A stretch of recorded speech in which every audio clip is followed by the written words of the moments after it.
13వ తేదీన జరిగినటువంటి పార్లమెంట్ ఎన్నికల్లో 17 పార్లమెంటు స్థానాలకు ఎన్నిక జరగగా కాంగ్రెస్ పార్టీ 7 నుండి 8 స్థానాలను కైవసం చేసుకోబోతా ఉంది. కాంగ్రెస్ పార్టీ 7 నుండి 8 స్థానాలను కైవసం చేసుకోబోతా ఉంది. భారతీయ జనతా పార్టీ 8 నుండి 9 స్థానాలను కైవసం చేసుకోబోతా ఉంది.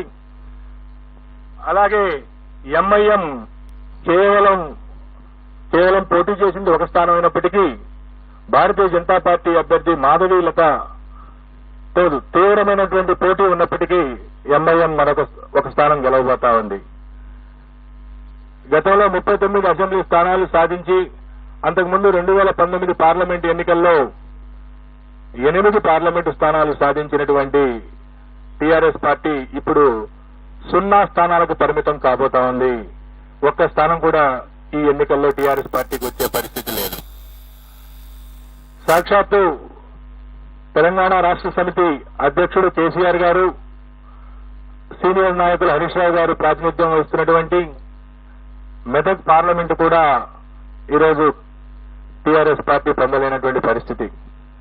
గడిచిన అసెంబ్లీ ఎన్నికల్లో 7 అసెంబ్లీ స్థానాలలో 6 అసెంబ్లీ స్థానాలను సాధించినటువంటి టీఆర్ఎస్ పార్టీ 2 లక్షల పైచిలకు మెజారిటీ 7 స్థానాల్లో సాధించినటువంటి టీఆర్ఎస్ పార్టీ ప్రస్తుతం అక్కడ 2వ స్థానానికి రావడానికి పోటీ పడే పరిస్థితి, 2వ స్థానంలో కూడా ఉండే పరిస్థితి కనబడట్లా.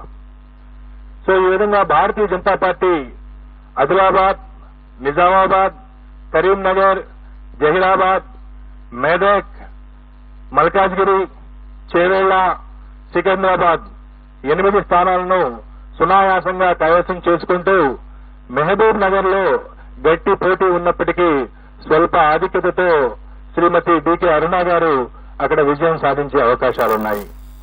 అలాగే కాంగ్రెస్ పార్టీ మిగతా నియోజకవర్గాల్లో కాంగ్రెస్ పార్టీ విజయం సాధించేటువంటి అవకాశం ఉన్నది.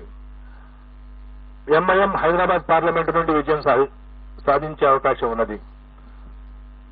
భారత రాష్ట్ర సమితి దాదాపు అన్ని నియోజకవర్గాల్లో 3వ స్థానంలో ఉన్నటువంటి పరిస్థితి. బీఆర్ఎస్ అధ్యక్షులు మాజీ ముఖ్యమంత్రి కేసీఆర్ గారు అధికారం నుండి దిగిపోయిన తర్వాత ఆయనకు మెడకు చుట్టుకున్నటువంటి కాళేశ్వరం ప్రాజెక్టు మనందరం చూశాం. మేడిగడ్డ వారధి కుంగినటువంటి విషయాన్ని